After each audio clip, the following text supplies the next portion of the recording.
This is Twit.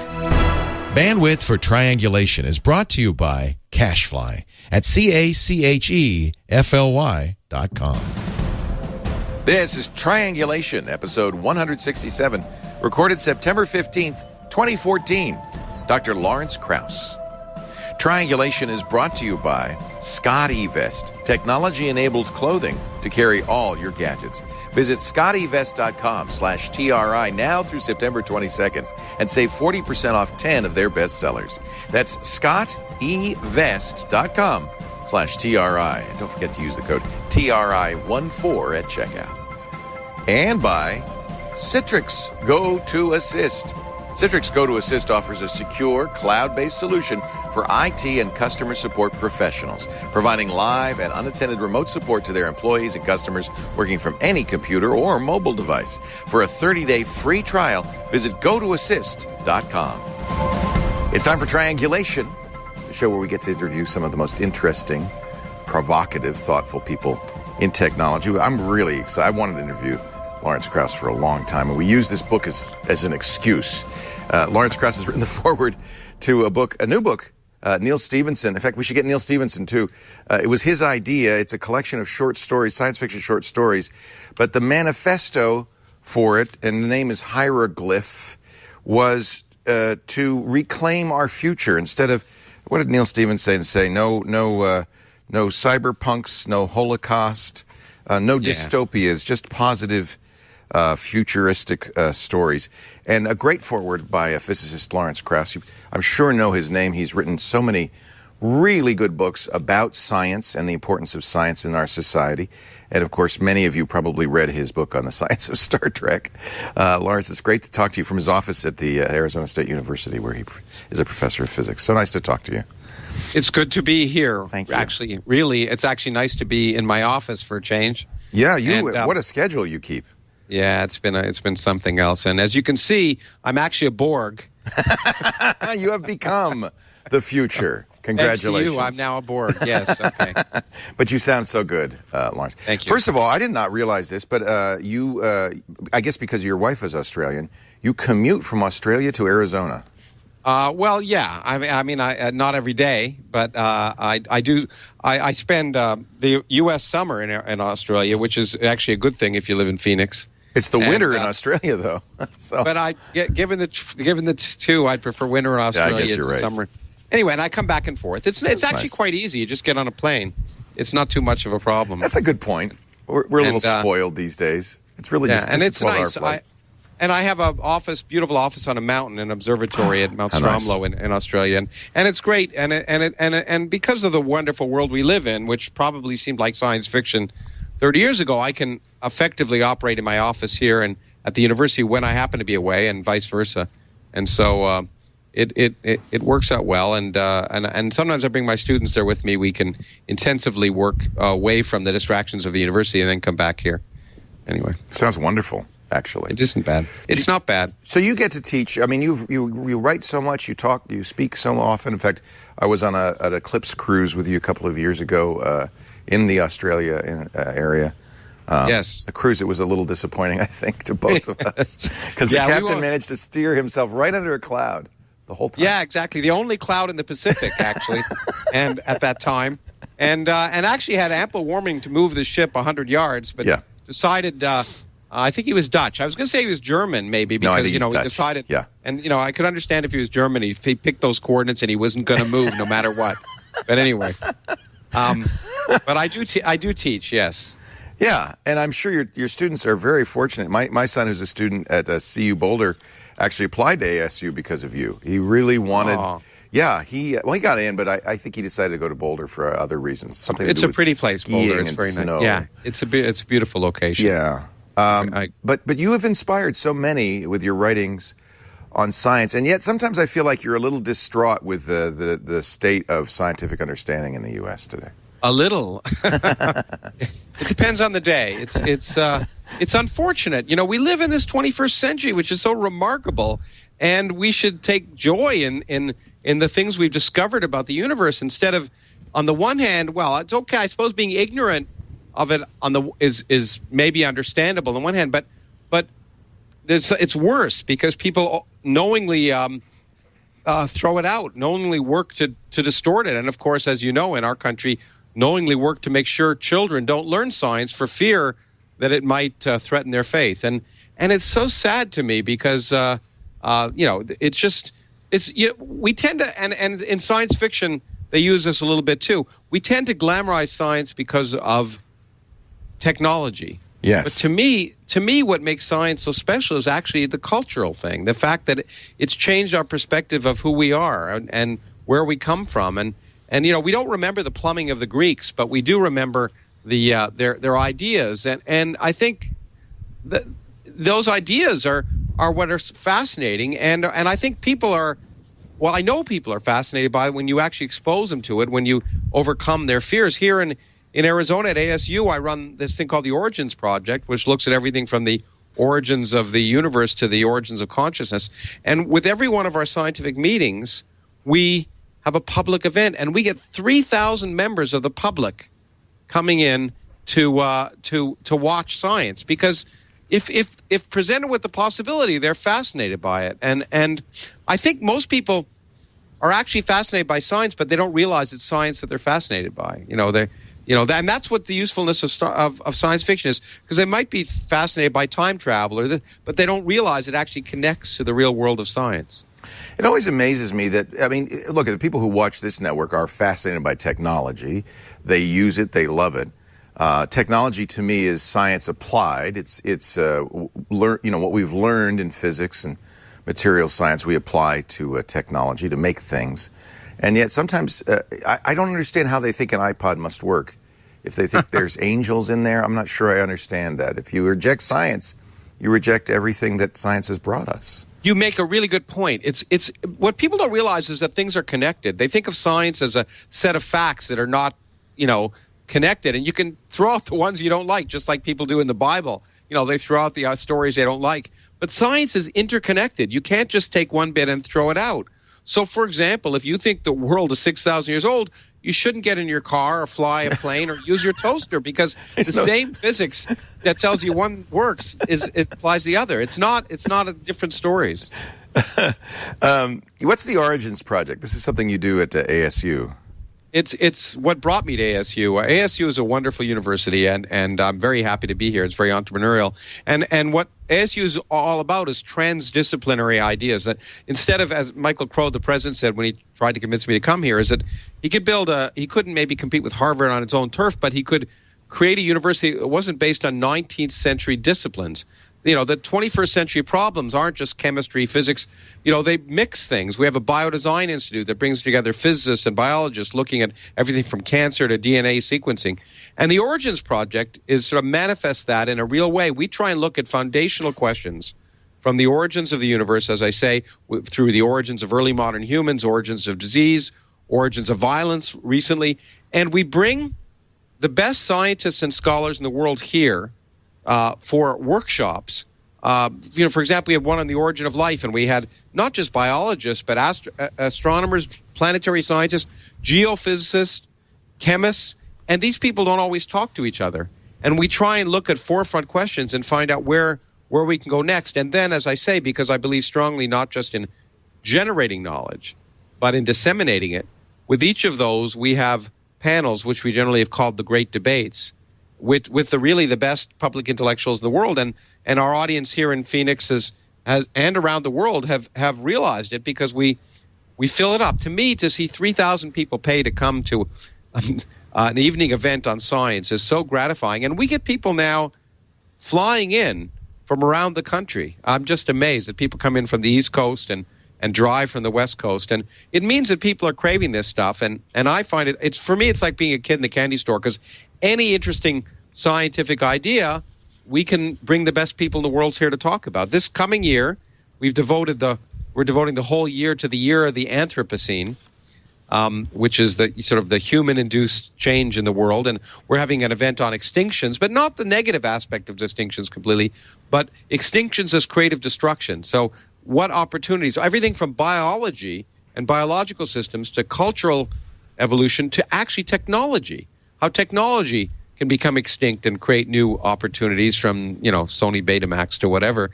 And then we're having another event on the origins of water, again from water as it's related to habitable planets and the search for life in the universe, which of course is a fascinating question that drives everyone, to the question of origin of water and the origin of life on Earth, to the modern questions of water, sea level rise, of climate change, salinity.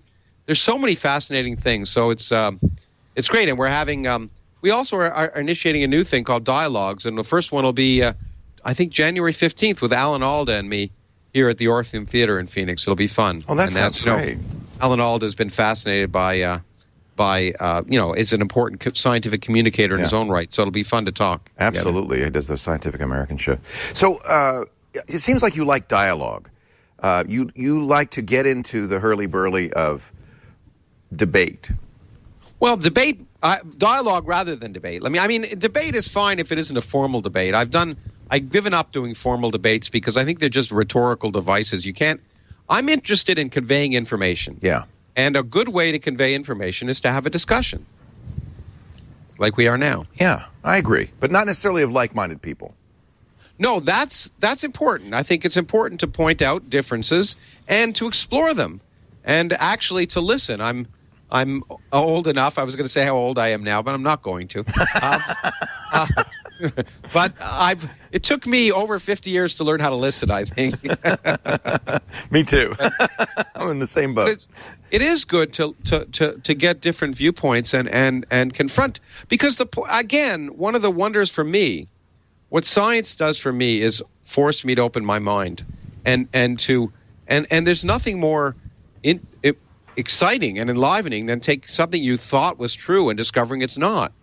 That's a wonderful thing. It's not a bad thing. It means you're learning. And the process of learning isn't just sort of getting a lecture and copying things down. It's opening your mind. It's learning how to discriminate between fact and fancy, and forcing your beliefs to conform to the evidence of reality rather than the other way around. I tell students here that what I hope for every student at some point in their university career is that they have some idea that is cherished, there's some notion that it's at the very core of their being, proved to be wrong. Because that's what learning, and for me, what science is all about in my scientific career. I mean, if you compare my view of the universe now to what I thought it was 30 years ago, it's amazing how many things have changed. And no matter any idea, no matter how elegant or beautiful, if it doesn't correspond to nature, we throw it out like yesterday's newspaper. We're talking to Lawrence Krauss. He's a professor of physics at Arizona State University, author of so many wonderful books on physics, and I highly recommend you just to visit Amazon or your local bookstore. Yeah, we can mention their names, like the physics of Star Trek, or even the more recent one, A Universe from Nothing. There we go. We got. I like A Universe from Nothing, and I love the idea of that, because that is one of the problems I think that people have with modern physics. Is it seems that the Big Bang emerged from nothing. Yeah, how could that be? Exactly. The biggest mystery of science. You know what? I'm going to close. I realize my door is open. Close the door. You can't hear the noise, but I can. So no, please do. Okay, hold on. We're going to now demonstrate an interview from nothing. While Lawrence Krauss is closing his door, let me take a little break to show you my new clothes. I am thrilled to say we have free clothing not for everyone, just for me. My Scott E vest. I went to the Niners game yesterday, as some of you know. And, of course, I was wearing my Scott E vest because, why? Well, because whenever you go on a flight, in fact, Lawrence, when you fly those long flights, you got to have your Scott E vest for you. Anybody who has phones, iPods, gadgets, I'm riding the bus to the ball game, and I need pockets. And, of course, you're going to go through security even at the ball game now. It's really nice to have your pockets for all your stuff. You just take off the jacket, you put it through security, and you're golden. It's a beautiful thing. You can always tell the pro travelers they're wearing Scott E-Vest as they travel. It's not designed. No, my friends. It's engineered with not just lots of pockets, but Scott's patented personal area network. Because what happens is, let's say you have... And it's nice, finally, Scott has started to put icons on his jacket. And so you know, okay, the iPod goes there, and then you can actually, the wiring can go up through the jacket. There's room for the headphones to come out. In fact, wearing Scott E-Vest clothing is a journey in exploration. You find I've had stuff I've had for years, and there's a pocket there. What? I didn't know there was a pocket there. They have sold over 10 million pockets as part, not just the pockets by themselves, but of course as part of the great Scott eVest clothing. Stuff, places to keep for travel. There's nothing better to keep your cash, your gadgets, your important documents safe. Scott eVest even has a pickpocket guarantee. I love wearing my Scott eVest as I travel. I've never been robbed in the Scott eVest, but should you get robbed, they'll reimburse you up to $1,000 if you're pickpocketed while wearing your Scott eVest. People are always telling me, oh, Leo, you shouldn't go to Buenos Aires wandering around in the middle of the night in Buenos Aires or wherever. And I've never, ever been robbed, and I travel like crazy, but I'm always wearing Scott eVest. Look at that. Did you see how I did that? I pulled that right out of the pouch. In some of the items they have, if you're worried about spying, RFID blocking pockets. Now, sometimes, I'll give you an example of why you might want that. Your passport, the new American passports, and I bet in many countries too, have RFID in the passport. And we have shown that people can sniff it as you walk by. You don't want to be, walking down a dark alley in the middle of the night and somebody says, there goes an American passport. That doesn't seem like a good idea. So put it in the RFID blocking pocket. Scott eVest is having a big sale right now. I want you to go to Scott eVest to take advantage of their 40% off sale on 10 of their best-selling items. You go to scottevest.com/TRI. That's SCOTTEVEST.com/TRI. And take a look at, I'm wearing the Tropiformer jacket. They've got the beautiful tech shirt there, the pack jacket. That I carry with me at all times, the pack jacket. I'm wearing that right now. It's a nice jacket, but it's also, you can pack it. Lucy, they have stuff for, look at that. Look, you look good. This is what I saw the one you wore yesterday on Twitter. The trim matched your hair. Wasn't it was beautiful. that trim amazing? That was what you're wearing now, just in a different color. Just gorgeous. The pack jacket is a little bit lighter. And it packs up into a small little pouch you does. put in your suitcase. It does. It's kind of a great emergency jacket that has all the Scotty Vest technology. I took it to Machu Picchu. Ooh. Because I knew it might rain at Machu Picchu, and I had my pack jacket. Hidden cargo pants. They have ladies' clothes, too. The Lucy cardigan is on sale. But you got to use the promo code TRI14, TRI14. So this is confusing. You get 40% off with the offer code TRI14. Okay, not 40. You get 40% off, but the offer code is 14. TRI14. Remember that, okay? Only until September 22nd if you need some more numbers. Thank goodness everybody watching is into numbers because of the physicists, right? Yeah. If you're watching or listening to this late and you missed the sale, do check them out anyway and use the code, because Scott, you know what? He's got a bad habit. He forgets to turn off the promo codes. Sometimes. Not always. I can't promise it. He's going to turn off September 22nd, but they also have other great deals for the Twit Army and different sale items daily for 20% off. ScottEvest.com/TRI. Use the code TRI14 at checkout. By the way, Scott's celebrating his 50th birthday soon. Happy birthday. We can't come out to your birthday party. We're traveling that day. But you are going to have a blast, and we wish you all the best. Happy birthday. Happy 50th, Scott. And everybody, get 40% off for his 50th birthday using the offer code TRI14. Go through September 22nd. All right. Lawrence Krauss is back. Oh, it didn't take long to close my door. I did a commercial while you were gone. I missed the commercial. It was my chance to do email. Okay. So let's talk about nothing. What was before the Big Bang? What? Well, there are many answers to that question, but the simplest one is it's not a good question. Well, I got it out. I got the bad question out of the way. I mean, the reason I wrote that book is the idea that we can get 100 billion galaxies, each containing 100 billion stars. When there wasn't anything to begin with, that seems to require some divine intervention. And what's amazing is, given what we know about the laws of physics now, it doesn't require that. But the reason before the Big Bang might not be a good question is that as I describe in the book, it's quite possible, indeed plausible, that our entire universe spontaneously popped into existence from nothing. That's all of space, but it's also time, because in general relativity, space and time are connected. So if space emerged from nothing, it could be that time emerged from nothing. There literally was no before. Time made no sense. And of course, if that's the case, we have to change a lot of our views, because everything we think of about cause and effect involves a before and after. And we don't have a full theory of quantum gravity yet, but we realize that we may have to change the way we think, and that's okay. Some people get upset that science, as I've just described in my book, sort of redefines nothing to be something from which something can arise. And some people say, well, that's not my definition of nothing. And I say, that's fine, but I don't care because, science changes the definition of things. As I point out, it's called learning. Yeah. Amazing. But what is it, if you ask, what are the characteristics of a universe that could have come from nothing without any supernatural shenanigans? Our universe has precisely those characteristics. And so that doesn't prove it, because we don't have a theory of quantum gravity, but it makes it plausible, and that plausibility is worth celebrating.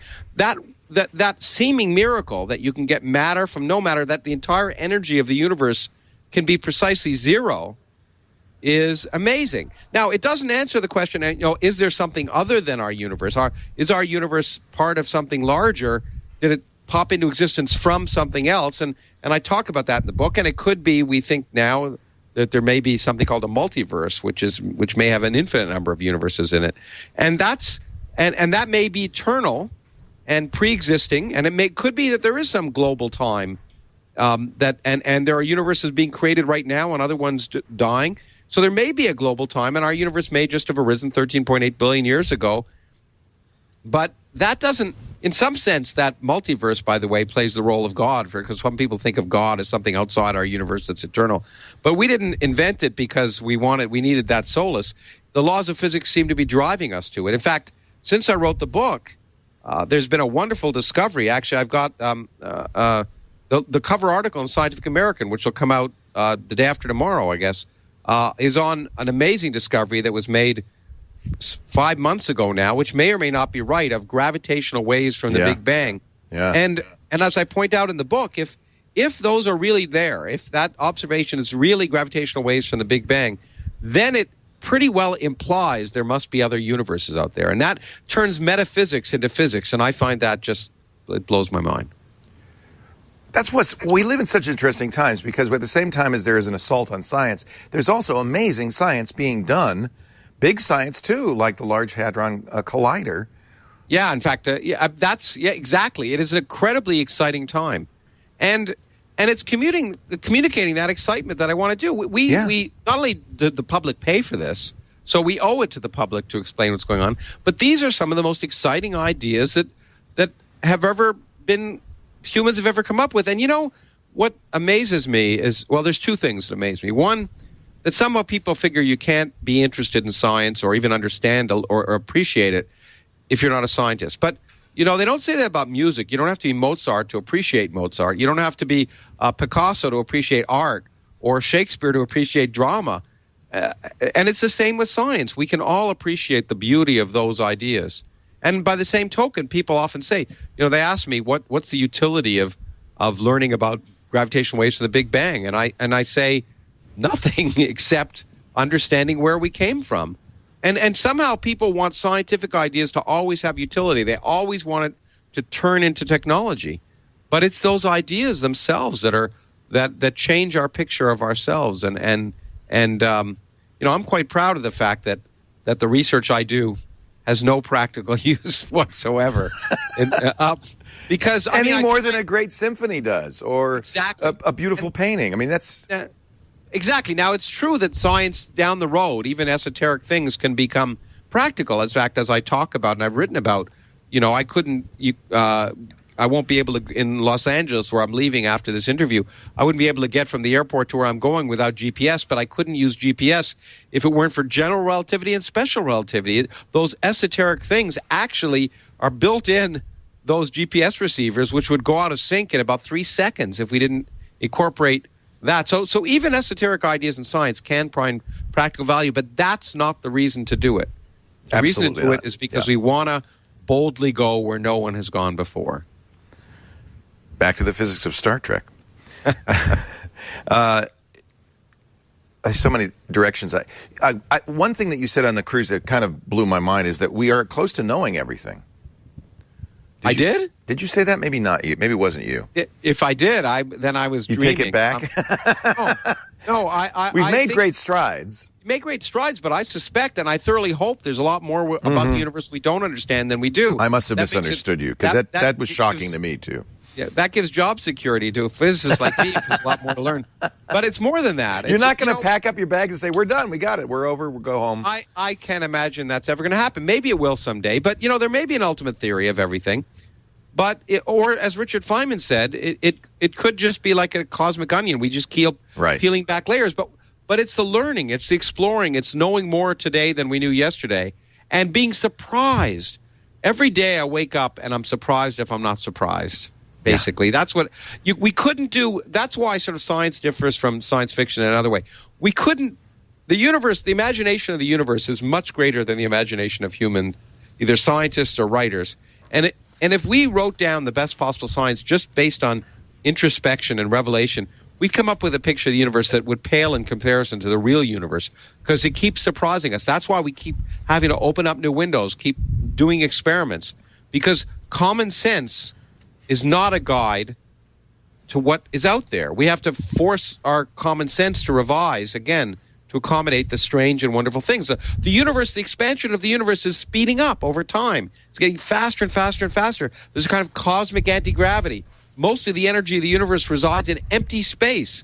You take a region of space and you get rid of all the particles and the radiation and everything, and it still weighs something. I mean, who would have thought of that? I know who said it. It wasn't you. It was Michio Kaku said it. Oh, well, Michio Kaku is wrong about so many things. He thinks we're close to a unified field theory. Well, he may think that, but he's wrong. I love it. Like most futurists. By the way, futurists are generally wrong. Yeah. Because people often ask me, what's the next great breakthrough? And I say, if I knew, I'd be doing it. Yeah. So you don't. Your goal is not to predict the future by any means. Your goal is to study and see what we got. See where we're going. I tend to if I'm going to predict the future, it's 2 trillion years from now. I'm comfortable doing that for 2 reasons. One, it's simpler, and 2, no one will be around to check to see whether I got it wrong. So. Well, we know the sun's going to go out. Are we going to? I mean, at some point, the universe ends. There won't be. Will there be another Big Bang after that, or what happens then? Well, don't know. At this point, it looks like the universe is going to end with a whimper rather than a bang. The universe will expand faster and faster and faster. All the galaxies we now see will disappear from our horizon, and we'll be left with our single galaxy in what appears to be an infinite, empty void. The stars in our galaxies will burn out, and it will become cold, dark, and empty, and that's the future as far as we can tell. But now I know why people hate scientists. No, but it's like Charles Dickens, though.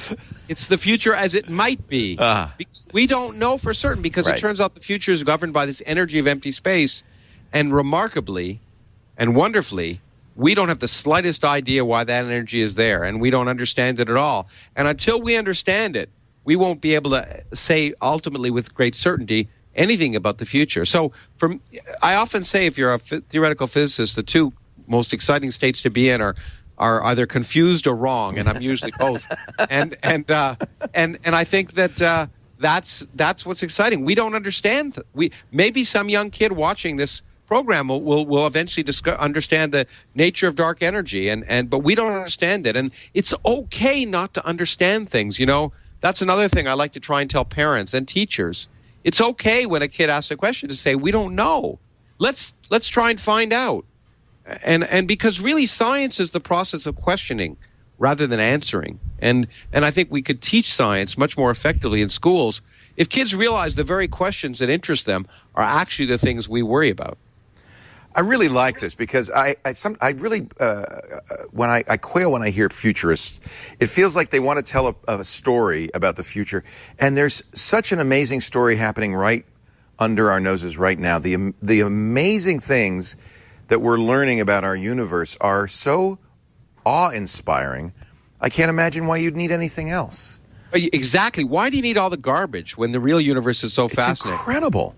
And if someone comes to you or says they're a futurist, that's a good time to read your email or go do something.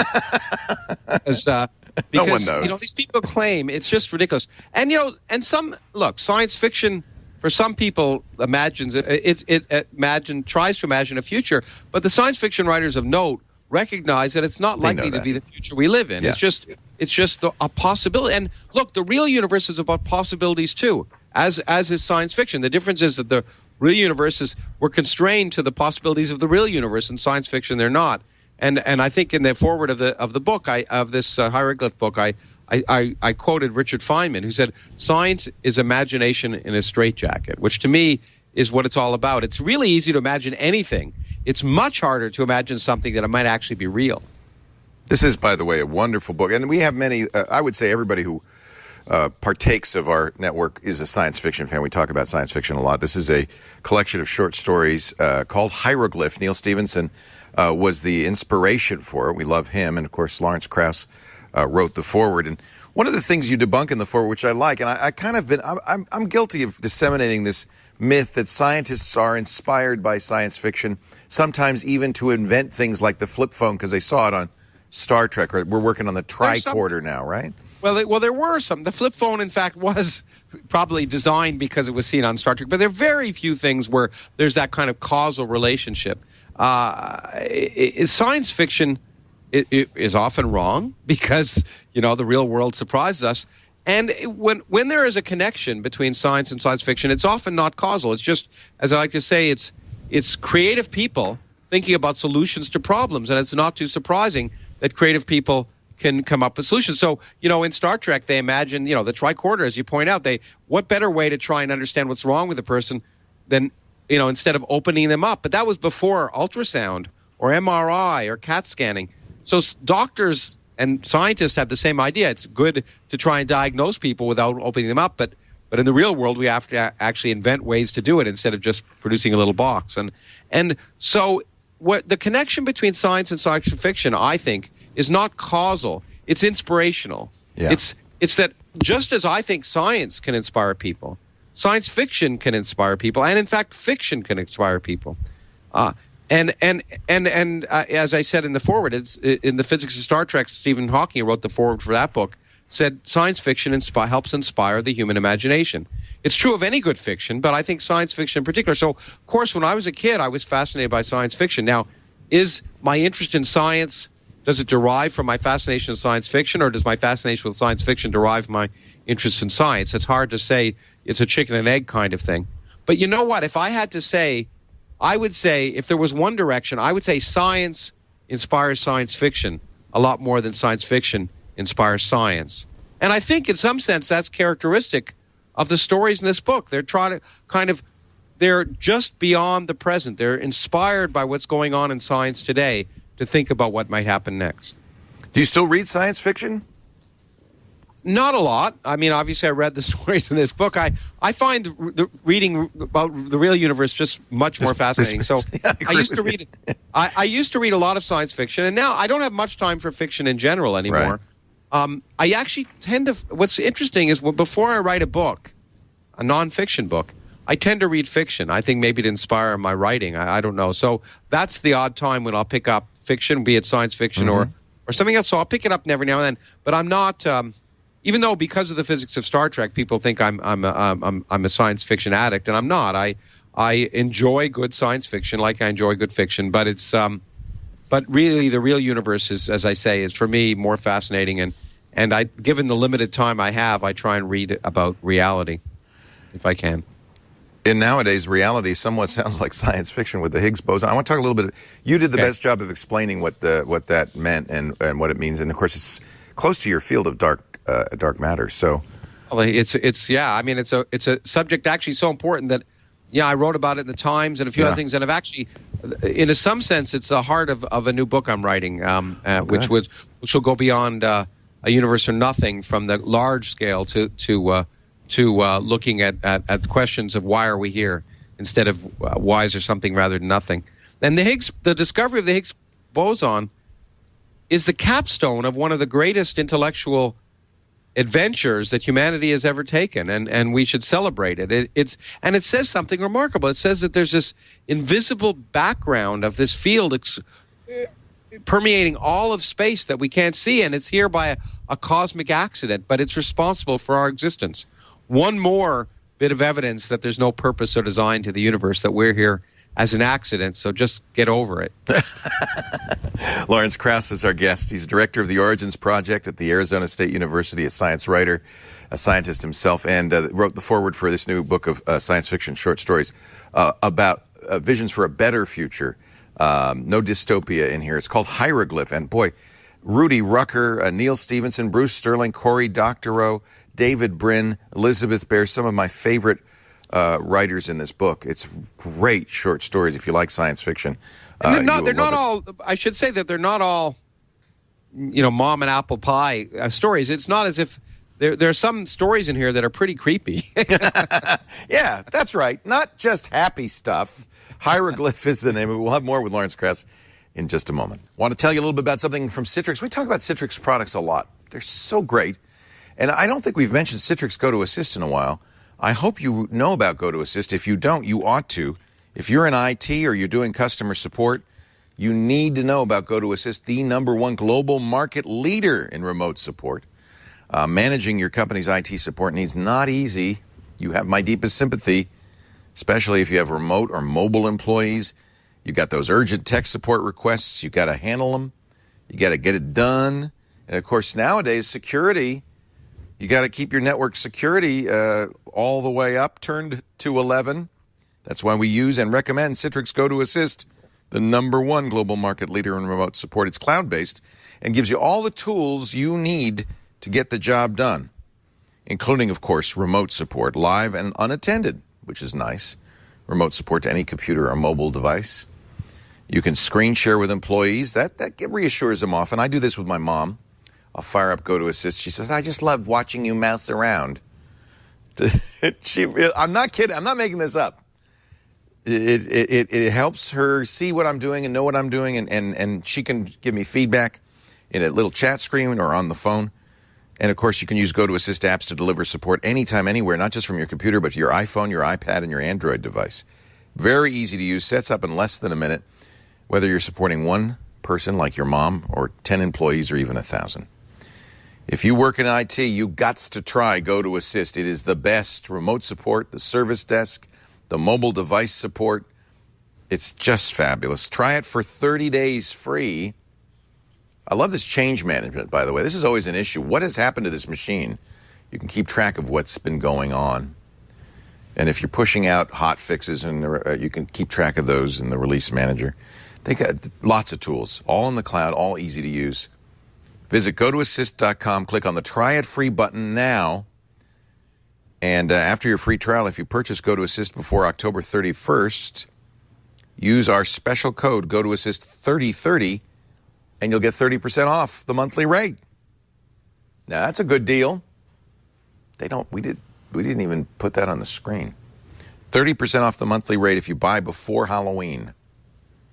Go to Assist 3030. Go to Assist 3030 for that deal. That is a good deal.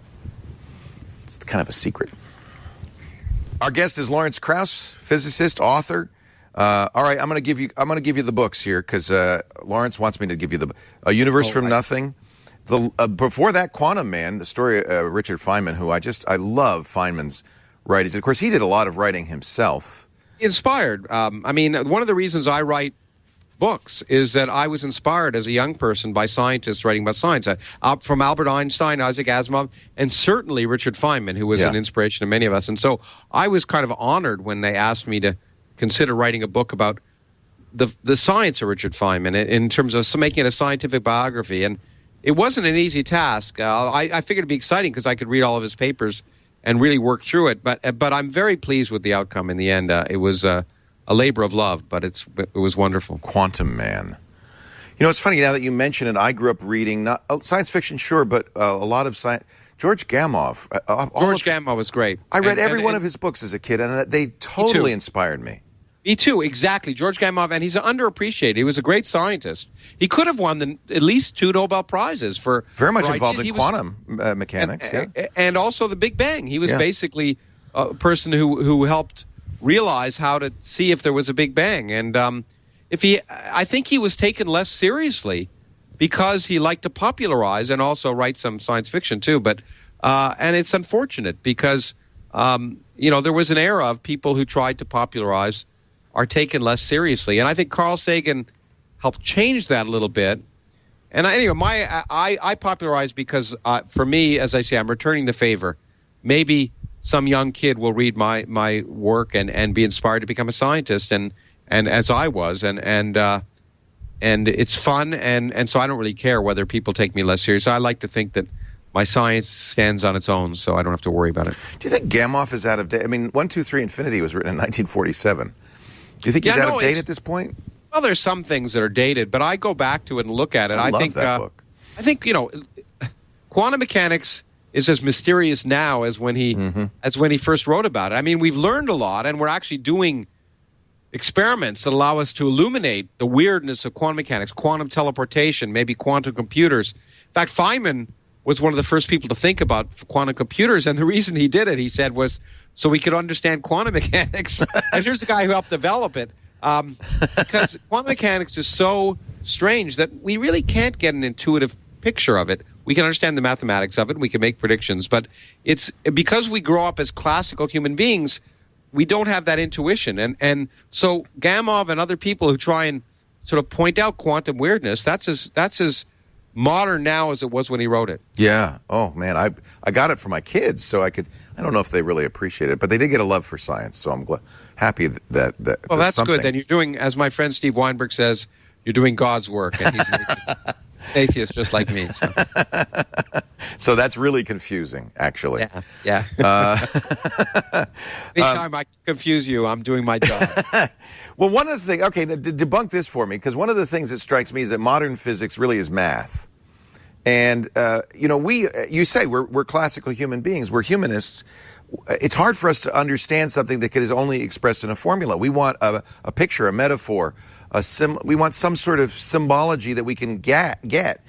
Well, we can. You're right. But, I wrote a book, one of my books, Fear of Physics, and I'm going to elaborate on it at some point in the future, points out that, we tend to think of math as a handicap, but it's actually, like baggage, it can be useful. The trouble is we learn mathematics from mathematicians, which is awful. Because in physics, numbers mean a whole different thing. Right. And they allow us to get a kind of intuition that we wouldn't get otherwise. You're absolutely right that at the forefront of science, we need math. And when I read a popular book, I don't use math. So I'm always compromised at some level. But math leads to pictures. And pictures are good approximations. I think pictorially, when I'm doing my science, before I do math, I think I tend to visualize it. It depends on the individual.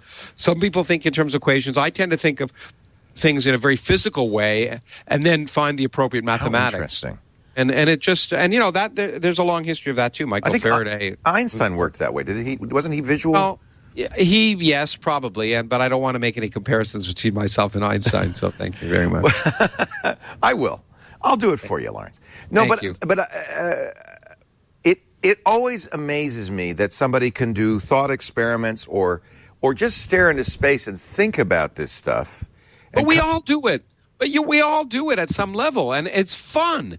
We all do thought experiments. You do a thought experiment when you're crossing the street. You look at a bus coming, and you do the thought experiment. Well, let me see. If I walk out at this speed, what's going to happen to me? Yeah, that's true. And so we're all doing science at some level, and thought experiments are fun. They sometimes are confusing, but that's the other thing that frustrates me is people, when it comes to science, people don't want to think. It's like thinking is hard, Lawrence. No, but it's fun. As a writer, I try not to read reviews, but let me give you an example.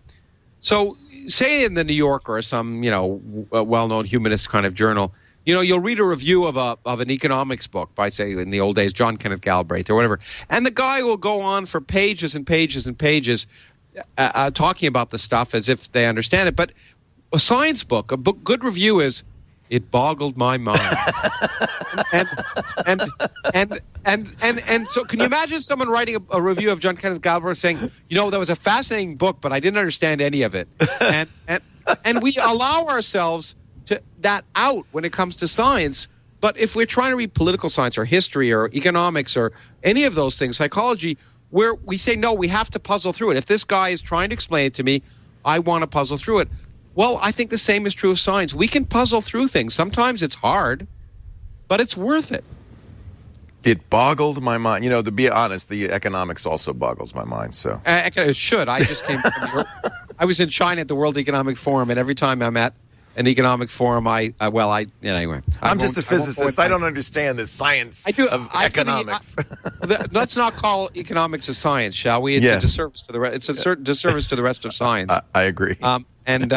So let's not talk about economics. I'm glad to hear you're updating Fear of Physics, because that's one of your first books.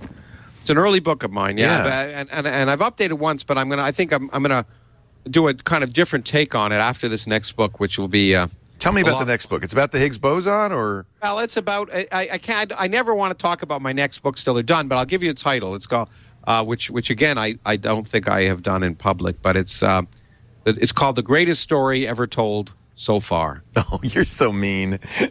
You had to put the dig in, didn't you? Yeah, but it's about it's as I say, it takes off from a universe from nothing and looks instead of looking outside, it looks within. And it's a wonderful story that I'm very excited about, and it's a story, and science is a wonderful story, and I'm hoping to get people excited and put the modern developments in context, and as I say, try and address those kind of questions. As I say, the universe from nothing addressed why is there something rather nothing. And in some sense, I want to address the question, why are we here? Which is another pseudo-religious question. And take it away from religion, which doesn't add anything. And I'll tell you some myths. I'll tell you some stories that makes you feel better. Yeah, that's the point. If you want myths to make you feel better, I understand it. But one of the things I say, and people, sometimes I'm hesitant to say it, but it's true, is one of the purposes of science is to make us uncomfortable. Because it's only if we're uncomfortable that we're learning, that we're opening our minds. If we don't want to open our minds, we'll always be comfortable. We can stare at our navels and go forever. Mm-hmm. But part of the joy of living is to learn, is to expose yourself to new things, you know. And there's a magnet. I hate kind of trite sayings, but there's a magnet on our house in Australia that I put on from stepdaughter. It says, it's an old saying that a ship is safe in the harbor, but that's not what ships are for. Oh, I like it. That's beautiful. Yeah. It strikes me you're a brave person. Any physicist is a brave person in a way that some people aren't, because you're willing to it's hard to think about this stuff. It's hard to confront the unknown. It's hard to sail that ship out into the harbor. And you have to have a certain boldness of mind and spirit. Did you have that sense that you were being brave? Was there a leap of faith that you had to make that I'm going to do this, or does it just come naturally? Well,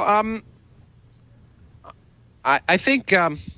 you have to teach your brain muscle to work that way? Oh, I mean, science has trained me to be able to accept being wrong and to realize that. That's something people don't do. But I think I do science because I enjoy it. If I didn't enjoy it, I wouldn't have done it. I mean, some people pretend they're trying to save the world and they become scientists, but we become scientists because it's fun and it's something we're good at. And so I never thought of it as brave. I thought of it as exciting. Yeah. And some people call me brave. I don't think I'm particularly brave. So I mean, the brave people are going to fight Ebola that's brave. It takes some intellectual bravery, I guess, to be able to open your mind and go to new places. But it's exciting. Well, your joy and enthusiasm and love of it really is communicated, and I think that's probably the most important communication you make. Maybe isn't the factual stuff or the information. It's this joy, this love of not knowing, of curiosity, of wanting to know, and that's a wonderful thing to communicate. That's the thing I got from Gamow, and it's the thing I got from Feynman, and I want to convey it. And I talk to teachers a lot, and I often say to them, the two things I tell teachers. One is, biggest mistake a teacher can make is assuming their students are interested in what they have to say. Because you've got to convince them it's interesting. But also, many teachers are afraid to convey their own enthusiasm. But if you're not excited about stuff, how can you expect students to be excited? Yeah. And I guess that's the way I feel about communicating with the public. If I can't show why I find it fascinating, then I can't expect anyone else to be interested in it. This is one way to start with fiction, but really inspiring great science fiction. Hieroglyph is the new book. It is published by William Morrow and the foreword by our guest, Lawrence Krauss. I see that Dr. Krauss is also going to be doing a Google Hangout tomorrow morning, tomorrow afternoon in conjunction with PBS Arizona, in Space and Time with Dr. Lawrence Krauss. Why does it say the return of Dr. Krauss? I did one before. I do a monthly science update on Arizona PBS, which I'll do tomorrow afternoon. And what they've just introduced, starting a couple of months ago, is afterwards I do an interactive hangout where we can ask questions, and that's been really fun. I love that. I mean, the questions are exciting. And actually, as I say, I don't know if it's sold out. I think it is, but tonight, Neil Stephenson and I are doing an event in L.A. Cool. on science and science fiction, so related to the book. So it'll be neat. Well, we love Neil. He is a very inspiring, exciting author. Well, he was one of the reasons I agreed to do this, because I won't mention names, but I divide science fiction writers into those people who I like and those I don't, and those people who have pretense for what science fiction is and what it isn't. And Neil's on the right side of that, and I'm really happy that he's spending time here at ASU. And I had him at one of our Origins events, actually, on storytelling and science, and it was great. We had me and Neil deGrasse Tyson and Brian Greene and Bill Nye and Richard Dawkins and Neil Stephenson all on stage at the same time. It was quite a. You can watch it online. I mean, all of our events are archived. It's kind of amazing. That's on the ASU website, the Origins Project? Or www.origins.asu.edu. Excellent. And we have our own YouTube channel. You can go, and all of our events are actually filmed in high def with 3 cameras, and then edited and produced as really nice finished pieces. In fact, the production company, the directors of that were so good that we got them involved in this new movie, which is also, I guess I'll also plug, which just came out on Netflix, but also iTunes and Amazon, called The Unbelievers. It follows me and Richard Dawkins around. And these young guys who produced our Origins events were so impressive that we did a movie with them, and I kind of like it. I don't know if people. No, it's on my list. I can't wait to see it. Actually, I'm also a huge fan of Richard Dawkins. Oh yeah, and it's fun. It's kind of what they wanted to make was a rock and roll tour film about science. A lot of people don't get the idea, but they'd seen Richard and me in this sort of big sort of like rock concert environment, and they know it's also a grind, and they wanted to follow us. So a lot of people think it's something it isn't, but I think they captured it, and we got a few friends, minor celebrities who are interested in science to begin it. People like Woody Allen and Cameron Diaz. Some people have heard of them. Nice to have some superstars. The Unbelievers is also online. All of this is available at unbelieversmovie.com. It's on Amazon, on iTunes, and as you mentioned, everywhere. Yeah, there you go. Got that up. Look at that. Our technology is amazing. Speed of light, Lawrence. Yeah, that's exactly right. That's how fast it works. we got to have you back. Wonderful to talk to you. So inspiring, and thank you for being here. We'll let you get on that plane to Los Angeles for your event with Neil Stephenson. Everybody should get Hieroglyph from William Morrow. Great stories in here, and a really good foreword by that guy, Lawrence Krauss. Well, thank you, Dr. Krauss. Yeah, thanks a lot. It was a lot more fun than I thought it would be. He was dreading it. I could tell. Okay. Take care, Lawrence. Bye-bye. We do Triangulation every Monday morning. See why I like to start the week this way? This is such a great way to start the week. 11 a.m. Pacific. That's 2 p.m. Eastern Time, 1800 UTC. You're invited to join us. Thanks to the Sandman in the chat room who told me about the Google Hangout. I get great questions, inspiration from the chat room during the live show. So please, if you can, watch live. But, 11 a.m. Pacific, I know on Monday, maybe not your first place to be on the internet. That's okay. We got on-demand audio and video always of everything we do after the fact at twit.tv, in this case, twit.tv/TRI. We put it on the YouTube, youtube.com/triangulation. And, of course, you can always subscribe in iTunes and wherever you get your podcasts from because we put that out.